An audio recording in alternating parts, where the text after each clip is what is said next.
So why was it such a close thing? And why did Julia Gillard so quickly lose the support of the electorate, so that she almost lost government? Was it because she rushed into the election too quickly? Maybe it was the Rudd factor. Julia Gillard had said she would never take on Kevin Rudd for the leadership, and then suddenly it was done overnight. Were the voters indignant and maybe very angry at what had happened? Or was it the leaks that seemed to be coming from everywhere that so damaged Julia Gillard's election prospects? Prime Minister Julia Gillard has vowed to track down the rats in the ranks, warning her ministers they'll be sacked if they're found to have leaked cabinet discussions. Tony Abbott is capitalising on Labor's woes, saying it's proof the Prime Minister's party is disintegrating. Someone in Labor's ranks has decided to give Tony Abbott a free ride in the election. It's extraordinary how Kevin Rudd's government looks disciplined compared to Julia Gillard's government. The Prime Minister was given star treatment at a Melbourne shopping centre, but even here she couldn't escape the shambles. If you thought it might prove wise that you knifed the Queen's leader. Wouldn't use that expression. Her big announcement for the day, a $122 million disabilities package aimed squarely at support for children. We will provide up to $12,000 for early intervention services for each child. With her, one of the architects of the leadership coup, Bill Shorten.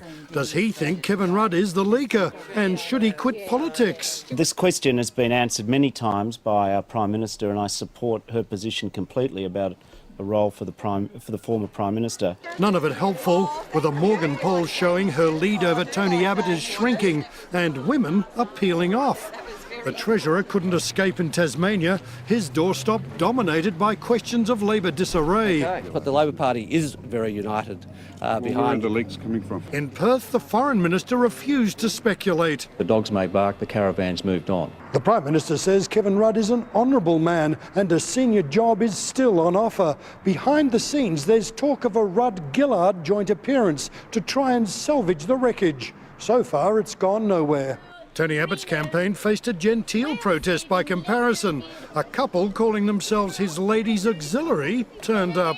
Tony, we've got your policy briefs here, Dion. His big announcement, a $170 million law and order crackdown on knives and organised gangs. Safer streets and safer communities. Labor had its own policy to confront knife-wielding thugs. While we're catching criminals, Tony Abbott is catching up with our policies. Paul Bongiorno, 10 News.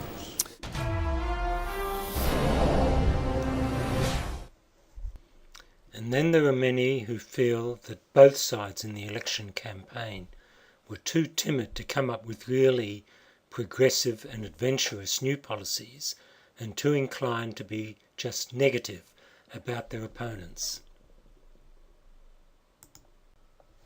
There are many who feel that political parties, for example the Australian Labor Party, is too driven by what they think they're getting from focus groups, and that this affects how they run their election campaigns and, for that matter, how they determine their policies.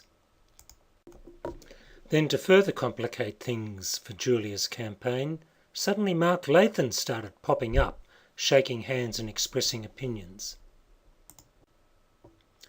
And could it be that the media also contributed to a weak election campaign by tending to trivialise things?